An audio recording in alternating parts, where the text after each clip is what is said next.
Rain on the Roof by Cod Skinny, a wonderful poem that shows the nostalgia of the poet and what he likes to do when there is a pitter patter of rain on his roof.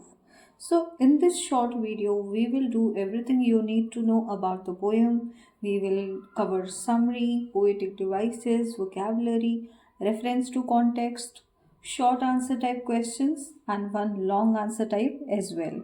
So, let's get started. So let's start with the summary. Summary. The poet is resting on his bed. Now we will see what kind of setup is there.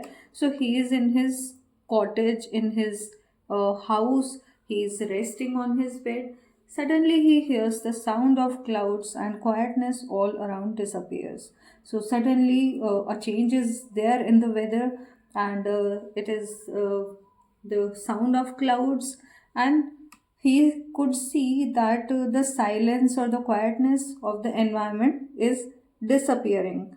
The rain starts all of a sudden. The tin roof of his cottage creates the beautiful sound of raindrops. And now you can imagine if a tin roof is there, which is made of aluminium or something, some other kind of metal. So, what happens?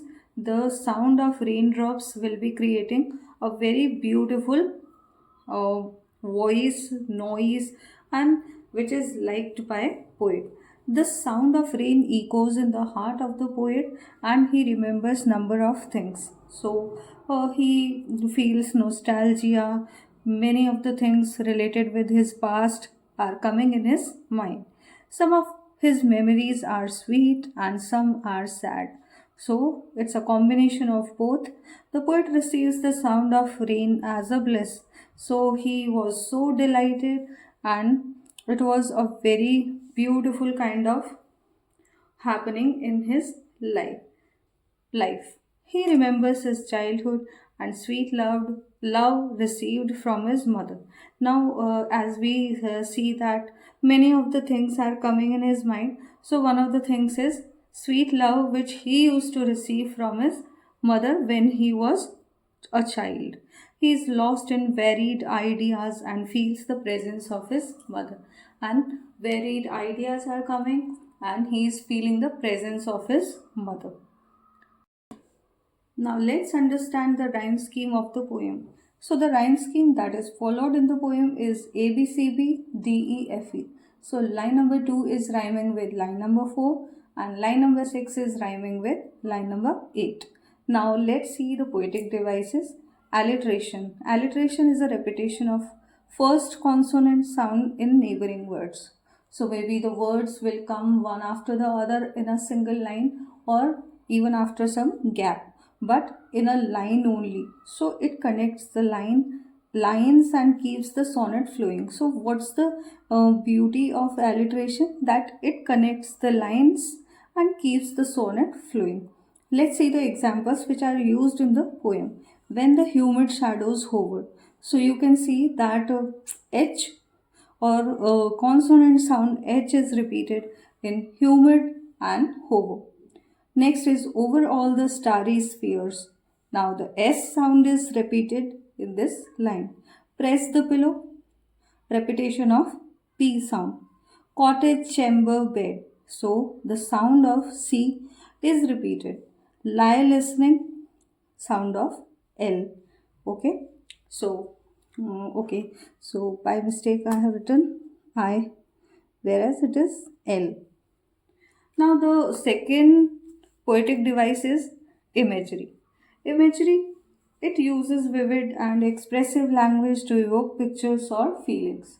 Imagery is a very good poetic device where what does poet do? That he evokes the feelings and the pictures in the mind of readers. So let's see few examples of imagery in the poem. So a poet says that melancholy darkness is there in the environment. So what do we mean by melancholy? Melancholy means when there is a sadness, and darkness is also the symbolism of sadness.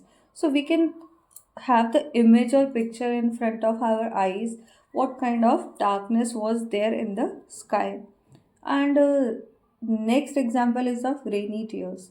Rainy tears, tears we all know when we cry, when we weep, tears come out one by one, so as the droplets of rain. Starry spheres. That means sphere is a particular place or area in the sky where the stars are there. So he is talking about the starry sphere. So we can imagine the picture in front of our eyes. Now, next poetic device is repetition. Repetition in poetry is multiple uses of word, phrases, sound, or stanza. So, when in any poem, multiple times some words, phrases, sounds, or even a stanza is repeated, we say that it is the use of repetition. Now, example is of listening to the patter. It is used, or this line is used in the poem twice, in line number 7 and in line number 15. Now let's understand few words from vocabulary. So it would be great help for you to understand few words that are somewhere difficult, and let's see what are those words. So the first word is hover. Hover means to remain in one place in the air. Next is bliss. Bliss, that means ultimate happiness. Next is recollections. Recollections means memories. When we feel nostalgic, we the memories come in our mind. So that is the recollection. Number 4, woof. Woof is a word to describe a sound like howling, growling. Woof is also a word. Next is agon. Agon, that is gone, or that is related with past time. Next is air. This expression is given in the poem, and air means now it is an archaic word. It is not used anymore, but in previous times it has to be there, or it was there in many of the poems. So air means before. Next is dawn. Dawn means the time of early morning. Fond look, that means loving gaze. When someone see you with affection, we can say fond look. Next is shingles. Shingle means small round stones. Now in this video we are going to see two reference to context also, so that you will get to know how to solve reference to context, how there could be answer in one word, sometimes one sentence, so not more than that, and four questions will be based on one stanza. So four questions for any stanza. So 4 marks for one reference to context. So from this poem, a very important stanza we are going to do. What a bliss to press the pillow of a cottage chamber bed and lie listening to the patter of the soft rain overhead. Questions are, what can bring a bliss for the poet? So, what is the ultimate happiness for the poet? And what can bring this ultimate happiness for the poet? Where is the poet lying on? And what's the setup? Where is the poet? So, we have to answer these questions. So, question number one was, what brings bliss to the poet? So, the answer can be, taking rest in his bed in the cottage is a bliss for the poet. Question number two was the poet, where the poet was lying on. So, we can write the poet is lying on the bed in his cottage. So, the all the things are given in the stanza. So, we have to write just as it is, just by understanding the question. Now, question number 3 is, what does he like to listen to? So, he likes to listen to the soft music of the rain. Question number 4 is, what makes him recover from his melancholic mood? The sound of raindrops makes him recover from his melancholic mood. So, you have to understand the paragraph, the stanza, and you have to write the answers. That will be so simple. Now, stanza number 2 is,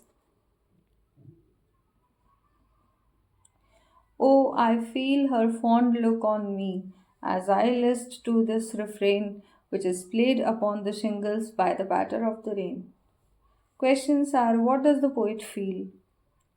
So the answer can be: the poet feels his mother's fond look on him. Fond look when somebody shows affection to you.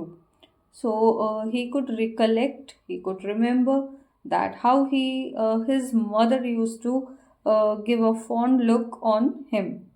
Next is who's her referred to here. So in the line number yes, in the line number one of stanza two, we see that her is referring to his mother, poet's mother. Next is what does refrain refer to in the stanza? Refrain refers to the sound of rain. Okay, when something comes like a song or something is which is so gentle coming one after the other continuously, we use this word refrain. Now the last question: why do all old memories come to poet's mind? The repetitive rhythm of the raindrops reminds his old memories. So as soon as he hears or he listens to raindrops, the sound of raindrops, uh, old memories are continuously coming to his mind. So this is the example of reference to context. So this is how you can prepare for exams for this question of reference to context. Now some short answer type questions. Basically, this whole poem can be covered through these three questions which are shown in this screen. So, let me read the questions for you. So, what kind of questions come? What does the poet like to do when it rains? What type of dreamy fancies come to the poet's mind? Or the question can be: what does the patter of rain on the roof remind the poet? So, this is how you can write the answer of all these three questions. Uh, when it rains, the poet wants to lie on bed in a cottage and listen to pitter patter sound of the rain. So, this is the answer of first question. What does he like to do? So, he likes to be in the cottage and he likes to lie down on his bed and listen to pitter patter sound of the rain. Now, what kind of dreamy fancies come in poet's mind? The poet the poet feels very comfortable and old memories come back to his mind. And the poet felt as if her mother was looking at him in a loving manner. So we can say that the pitter patter of the rain brings some dreamy fancies, or we would say so some recollections are coming in his mind, and he thinks about his mother, how she used to shower her love on her son, and after that, what does the patter of rain on the roof remind the poet? So, pattering of soft rain on the roof echoes dreamy fancies in the poet's heart, like the nature's sadness in the form of tears of rain. So, how uh, the droplets, one after the other, are coming, and the nature is showing its sadness in the form of tears of rain. So, this is how you can write this answer of short answer type question. Now, let's see one long answer type question also in this video. So, the question is: what virtue do you find in the sound of rains? Explain with reference to the poem Rain on the Roof. So, these are the points which you can elaborate in your answer. So, not only for this question but also for other questions of long answer type uh, genre, you can write this answer. So, points can be: the sound of rain is pleasing to the ear. So, we are talking about the virtues of rain. Okay, so it is pleasing to the ear. When we hear this sound, we forget everything. We feel nostalgic and find ourselves in the world of fancies. We remember the sweet memories of the past in a peaceful heart. Next point can be we are unable to forget some such moments of life. And lastly, we can write we must take this lesson from the rain and create peace in the mind of people by our behavior. Thanks for watching. Like, share, and subscribe. Follow for more.